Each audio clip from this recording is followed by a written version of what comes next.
नमस्कार दोस्तों, आप सभी का स्वागत है आप ही के अपने YouTube चैनल स्ट्रीट स्टडी 24/7 में।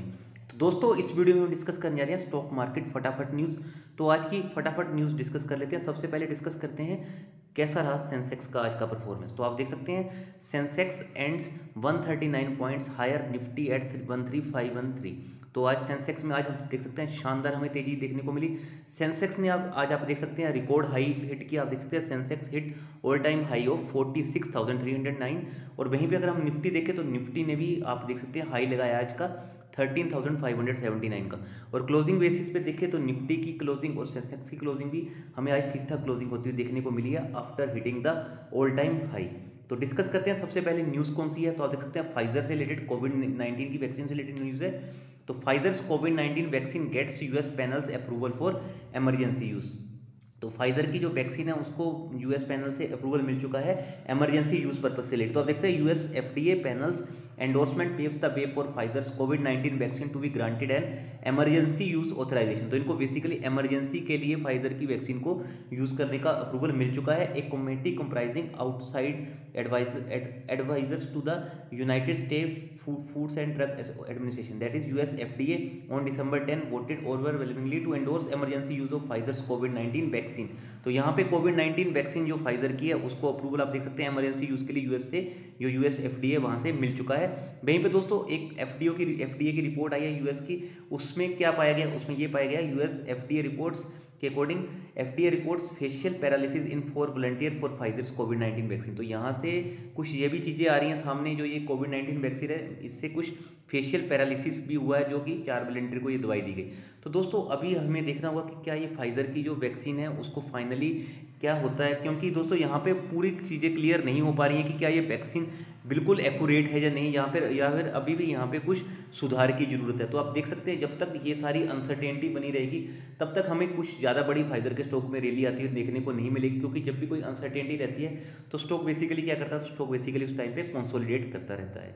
न्यूज़ नेक्स्ट क्या है, तो आप देख सकते हैं नेक्स्ट न्यूज़ है H1B वीज़ा डिनाइल से रिलेटेड। तो दोस्तों आप देख सकते हैं ये कंपनीज को थोड़ा सा यहाँ पे झटका लगता हुआ देखने को मिला। आप देख सकते हैं Infosys, Tech Mahindra, Cognizant see high H1B visa denial rate TCS and outlier. तो यहाँ पे जो H1B वीज़ा जो भी आपको पता आईटी सेक्टर से रिलेटेड होता है वो वहाँ पे सबसे ज़्यादा डिनाइल रेट किसको मिला है, यहाँ पे आप देख सकते हैं इन्फोसिस को भी, टेक महिंद्रा को और कोग्निजेंट को। वहीं पे अगर हम टीसीएस की बात करें तो यहाँ पे टीसीएस का इतना ज़्यादा नहीं है। आप देख सकते हैं for most of the IT companies except TCS visa denial rates were higher than the average denial rate of 21% for the first 3 quarters of the fiscal. तो ये थोड़ा सा आईटी कंपनीज के लिए हम कह सकते हैं कि एक तो डोनाल्ड ट्रंप का इलेक्शन का भी था, उस टाइम पे सीजन था, तो उन्होंने ज़्यादातर H1B वीज़ा जो बेसिकली इंडियन जो कंपनीज के थ्रू जो यूएस कंपनीज में जाते हैं, यूएस की इन्फोसिस या फिर टेक महिंद्रा या फिर टीसीएस कोग्निजेंट में, तो वो उनके वीज़ा से रिलेटेड बातें थी। डोनाल्ड ट्रंप ने बेसिकली आपने देखा था ये सारी चीज़ों पर काफ़ी ज़्यादा पाबंद लगाया था। अभी देखना होगा जो बिडेन क्या करते हैं, जो बिडेन क्या यहाँ पे जो H1B वीज़ा से रिलेटेड जो भी रूल्स हैं, जो भी उनके प्रोटोकॉल्स हैं उसमें कुछ चेंजेस लेके आती हैं नहीं, क्योंकि अगर H1B1 जो भी इसको H1B वीज़ा भी बोला जाता है, तो बेसिकली अगर जब तक ये रूल्स क्लियर नहीं होते हैं तब तक हो सकता है कुछ हमें स्टॉक्स के ऊपर इफेक्ट होता हुआ भी देखने को मिले या फिर थोड़ा सा प्रेशर होता हुआ भी देखने को मिल सकता है। बट यहाँ पे टीसीएस को ऐसा कुछ इफेक्ट नहीं हुआ है। नेक्स्ट न्यूज़ आ जाते हैं ओएनजीसी के शेयर में आज हमें 10 मंथ के बाद कुछ तेजी देखने को मिली है। तो दोस्तों बेसिक रीज़न इसका क्या है, तो बेसिक रीज़न मैं आपको पढ़ के बता देता हूँ। आप देख सकते हैं Brent crude oil rose over $50 for the first time since March. बीच में हमने देखा था ये इसके प्राइस $0 के भी नीचे चले गए थे, ठीक है ना, ड्यूरिंग कोविड-19 एज कोरोना वायरस के बाद जैसी वैक्सीन रोल आउट हुई है, kept the hopes alive that demand for crude would build next year. तो यहाँ पे उम्मीदें बढ़नी शुरू हो गई हैं कि और हमें क्रूड ऑयल में के प्राइसेस में जंप देखने को मिल सकता है, जिसके कारण ओएनजीसी का आज हमें देखा स्टॉक भी अपर सर्किट पे देखने को मिला। आप देख सकते हैं ONGC stocks touched an intraday high of ₹101, rising 10.26% against previous close of ₹91.60 on BSE.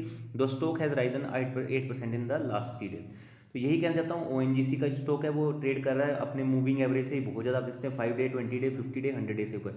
But अगर पीएसयू स्टॉक की बात करनी हो तो दोस्तों पीएसयू स्टॉक में मैं अगर जाना भी हुआ तो मैं यही कहना चाहता हूँ कि आईआरसीटीसी का स्टॉक है जिसमें आप जा सकते हो। अभी इन कंपनीज को आप चाहें तो टोटली अवॉइड कर सकते हो, बट आईआरसीटीसी के बारे में मैं आगे आपसे बात जरूर करूँगा। तो जो दोस्तों अगर मेरी तरफ से इसकी राय पूछी जाए तो मैं अवॉइड करने को कहूँगा ओएनजीसी के स्टॉक को भी। नेक्स्ट न्यूज़ पे आते हैं, नेक्स्ट न्यूज़ देख लेते हैं। बाकी आपको लगता है तो अपने फाइनेंशियल एडवाइजर की भी जरूर हेल्प ले सकते हैं। IRCTC share falls over 3% on second day of offer for sale. तो ओएफएस के कारण आज देखा हमने आईआरसीटीसी का शेयर फिर से नीचे गिरता हुआ देखने को मिला। तो दोस्तों आपको पता ओएफएस का जो प्राइस है वो है 1367, जो बेसिकली 16% के डिस्काउंट पे लेके आया गया है आईआरसीटीसी वाला। तो गवर्नमेंट अपना 20% से ज़्यादा एक हिस्सा बेचने की कोशिश कर रही है यहाँ पे। तो दोस्तों जो प्राइस है बाद में आप देखोगे जैसे ही ये ओएफएस खत्म हो जाएगा तो इसी प्राइस के आसपास वो स्टॉक हिट करने की दोबारा कोशिश करेगा। तो अभी यही कहना चाहता हूँ, अगर आप चाहें तो अभी थोड़े टाइम के लिए वेट कर सकते हैं, क्योंकि ऑलरेडी हमने जीएमएम फोडलर, इसके अलावा येस बैंक का एफपीओ भी 12 रुपये पे आया था स्टॉक, उस टाइम पे 26 रुपये पे चल रहा। तो सभी स्टॉक्स ने जो भी इनका एफपीओ प्राइस या फिर आप कह सकते हैं ओएफएस प्राइस होता है उसके ऊपर आने की बाद में जरूर कोशिश करते हैं। इसके अलावा आरबीएनएल पे भी आपको फोकस रखनी चाहिए, आरबीएनएल का। और इसके अलावा एक स्टॉक है मिधानी, मिश्र धातु निगम लिमिटेड। ये भी दोनों स्टॉक अच्छे लगते हैं मुझे। मिधानी तो आपको पता है बुलेट प्रूफ जैकेट से रिलेटेड स्टॉक है, और आरबीएनएल इसी का एक पेनी स्टॉक है कह सकते हैं आईआरसीटीसी के, क्योंकि ये बेसिकली रेलवे के जितने भी इंजीनियरिंग वर्क्स होते हैं वो सारे देखता है। यहाँ पे भी गवर्नमेंट आगे अपनी हिस्सेदारी बेच सकती है। तो अभी आप चाहें तो अभी इन स्टॉक्स को अपनी वॉच लिस्ट में रखिए। अभी इन दोनों स्टॉक्स में भी आपको अवॉइड करना चाहिए बाइंग करना। बाकी आपको लगता है अपने फाइनेंशियल एडवाइजर की हेल्प जरूर लीजिए। मेरा काम है आपके तक न्यूज़ को पहुँचाना, जो भी एक्यूरेट न्यूज़ रहती है। बाकी मैं कोई भी आपको बाइंग या सेलिंग की इसलिए कोई सलाह नहीं देता हूँ। नेक्स्ट न्यूज़ है एचडीएफसी बैंक से रिलेटेड। तो यहाँ पे एक बड़ी न्यूज़ है, IT system resolution could take up to 3 months. तो यहाँ पे आप देख सकते हैं एचडीएफसी ने की तरफ से आप देख सकते हैं एचडीएफसी बैंक के सीएफओ ने बोला है, जिनका नाम है श्रीनिवासन वैद्यनाथन। उन्होंने कहा कि बेसिकली यहाँ पे जो इनका आईटी सिस्टम है उसको सेटअप होने में, कंप्लीट एक्सेस लेने में कम से कम 3 महीने लग सकते हैं। तो दोस्तों यही कहना चाहता हूँ कि अभी एचडीएफसी बैंक में अगर आपने बाइंग नहीं की है तो आप चाहें तो अवॉइड भी कर सकते हैं, क्योंकि जब तक इनका आईटी सिस्टम सेटअप नहीं होगा प्रॉपरली तब तक जो इनका सीसी का business, that is credit card का बिजनेस है, उसको अप्रूवल नहीं मिलेगा। मीनवाइल जब तक ये क्रेडिट कार्ड का बिजनेस अप्रूवल नहीं मिलेगा तो इनका जो कंपटीटर है एसबीआई कार्ड, ठीक है, उसको डेफिनेटली यहाँ पे हमें तेजी देखने को मिल सकती है। बट एसबीआई कार्ड भी आपको तो ऑलरेडी बहुत ज़्यादा भाग चुका है। आप चाहें तो इसको वॉच लिस्ट में रखिए एसबीआई कार्ड को। आपको लगता तो अपने फाइनेंशियल एडवाइजर की हेल्प जरूर लीजिए स्टॉक के बारे में भी। मेरा काम था जो बेसिक न्यूज़ चल रही थी वो मैंने आपके तक पहुँचा दिया, क्योंकि अगर 3 महीने तक इनका आईटी सिस्टम वर्क नहीं करता तो डेफिनेटली इनका क्रेडिट कार्ड का बिजनेस भी हमें इतना, क्योंकि आरबीआई ने ऑलरेडी इनके क्रेडिट कार्ड के बिजनेस के ऊपर रोक लगाने को कहा है, तब तक हमें इनके क्रेडिट कार्ड के बिजनेस से रिलेटेड कोई भी पॉजिटिव न्यूज़ आती हुई मुझे नहीं लगता कि देखने को मिल सकती है। अगर इन बिटवीन कोई न्यूज़ आ भी जाती है तो मैं डेफिनेटली उसको कवर भी जरूर कर दूंगा। नेक्स्ट न्यूज़ पे आ जाते हैं। तो आप देख सकते हैं स्नोमैन लॉजिस्टिक, कल ही मैंने स्टॉक को कवर किया था। Snowman logistic stock rises over 14% after firm inks MOU with SpiceJet for vaccine distribution. तो आज स्टॉक का हमें बहुत ज़्यादा तेजी देखने को मिली। हमने देखा था बीच में ये स्टॉक एनएससी के ऊपर 70 रुपये का भी इसने टारगेट हिट कर दिया था। आप देखते हैं 52 वीक हाई पे चला गया था। बट आपको पता है जैसे स्टॉक एकदम से पूरे हाई पे चले जाते हैं, आज इसका जो अपर सर्किट था वो 73 रुपीज़ के आसपास था, मैंने चेक किया था। तब स्टॉक ने बेसिकली क्या करते हैं, प्रॉफिट बुकिंग बहुत ज़्यादा होती है, ज़्यादा प्रॉफिट बुकिंग होने के कारण ये स्टॉक हमें नीचे आता हुआ देखने को मिला। तो बेसिकली उन्हें जो भी ग्राउंड लेवल के काम होंगे कोविड-19 से रिलेटेड तो ये स्नोमैन लॉजिस्टिक देखेगा। वहीं अगर हम बात करें एयर लेवल के काम, जितना भी एयर वेयर होस्टिंग स्टोरेज का काम होगा वो सारा रहेगा स्पाइसजेट का। तो इन दोनों ने आपस में पार्टनरशिप की हुई है। तो दोस्तों अभी आप चाहें तो स्टॉक को अपनी वॉच लिस्ट में जरूर रख सकते हैं। नेक्स्ट न्यूज़ पे आ जाते हैं। नेक्स्ट न्यूज़ है येस बैंक से रिलेटेड। तो आप देख सकते हैं yes bank shares fall 4% after 4 session. तो बेसिक रीजन इसका यही था, प्रॉफिट बुकिंग से रिलेटेड। हमने देखा येस बैंक का स्टॉक ऑलरेडी बहुत ज़्यादा चल चुका है, तो स्वाभाविक सी बात है वहाँ पे थोड़ी बहुत प्रॉफिट बुकिंग भी आ सकती थी। तो आज प्रॉफिट बुकिंग कारण यहाँ पे हमें या स्टॉक में गिरावट देखने को मिलती। बट इसके अलावा मैं यही कहना चाहता हूँ येस बैंक की जो रेटिंग है, ब्रिक वर्क रेटिंग ने काफ़ी ज़्यादा अपग्रेड की। इसके अलावा AMFI association of mutual fund of India ने भी इनको 2 जनवरी को जो बेसिकली इनकी जो लिस्ट आएगी उसमें हो सकता है इसको लार्ज कैप में भी डाला जाए, क्योंकि ऑलरेडी इसकी जो मार्केट कैपिटलाइजेशन है 450 बिलियन के ऊपर है। तो हो सकता है मिड कैप से लार्ज कैप में भी आता हुआ देखने को मिल सकता है। तो काफ़ी न्यूज़ की वजह से स्टॉक ऑलरेडी बहुत ज़्यादा भाग चुका। आप चाहें तो अभी इसको होल्ड रखिए, अभी बाइंग के हिसाब से इसमें मत जाइए। नेक्स्ट न्यूज़ पे आते हैं, आईटीसी से रिलेटेड न्यूज़ है। तो दोस्तों आप देख सकते हैं मार्केट एक्सपर्ट संदीप सब्रवाल जी ने भी यही कहा है कि आईटीसी स्टिल हैज़ वैल्यू, कि आईटीसी की अभी भी वैल्यू है। आप चाहें तो इसको अभी भी अपनी फोकस में रख सकते हैं। बट मुझे ऐसा लगता है कि अभी थोड़ा सा चाहें तो आप वेट कीजिए जब तक इसके अभी दिसंबर क्वार्टर के रिजल्ट नहीं आ जा सकते हैं, क्योंकि बेसिकली स्टॉक ने अपना एफएमसीजी का जो बिजनेस है बहुत ज़्यादा आईटीसी ने बढ़ा लिया है। तो हो सकता है जो इनका होटल और सिगरेट का जो बिजनेस है वो किस हिसाब से आने वाले टाइम में जो इफेक्ट हुआ उसको ये एफएमसीजी के बिजनेस के थ्रू कवर करते हैं, वो भी हमें चीज़ें देखनी होंगी। नेक्स्ट इन्होंने कहा है स्टॉक्स, स्टील के स्टॉक है वो लाइकली टू पिक सून, तो वो पीक पकड़ सकते हैं। बट अभी यही कहना चाहता हूँ कि जो भी न्यूज़ रहेंगी आने वाले टाइम को हम कवर जरूर करेंगे। नेक्स्ट न्यूज़ है graphite India and HEG gain on hopes of demand revival lower input cost. तो यहाँ पे एक उम्मीद लगाई जा रही है ग्रेफाइट इंडिया और एचईजी में कि अप टू 51% यहाँ पे हमें तो तेज़ी देखने को मिली है लास्ट ईयर के कंपेरेटिवली कंपैरिजन करें। वहीं पे एचईजी की बात करूँ तो 17%। तो दोस्तों यहाँ पे जो उनकी डिमांड है बेसिकली वो हाई स्टील प्रोडक्शन की, वो आगे आने वाले टाइम में बढ़ सकती है, क्योंकि आप देख सकते हैं जो चाइनीज़ इकोनॉमी से रिलेटेड चीज़ें हैं, चाइना से रिलेटेड न्यूज़ है, तो भारत ने चाइना से बहुत कम चीज़ें अब इम्पोर्ट करना शुरू कर दी हैं। अब नो चाइना पॉलिसी आप इंडिया फॉलो कर रहा है। तो डेफिनेटली आप चाहें तो इन स्टॉक्स को वॉच लिस्ट में रखिए, क्योंकि आने वाला टाइम बहुत से मार्केट एक्सपर्ट संदीप सब्रवाल जी तक कह चुके हैं कि हो सकता है आने वाले टाइम में जो भी स्टील की जो कंपनीज है वो पिक पकड़ सकती हैं। अगर आप चाहें, जनरली मैं नहीं बोलता हूँ, बट आप चाहें सेल कंपनी भी है steel authority of India limited, basically PSU है, इसको भी आप चाहें तो अपनी वॉच लिस्ट में एक बार जरूर देख के रख सकते हैं। ये भी कंपनी ने काफ़ी, हमने देखा था 1-2 क्वार्टर में अच्छे रिजल्ट पेश किए हैं।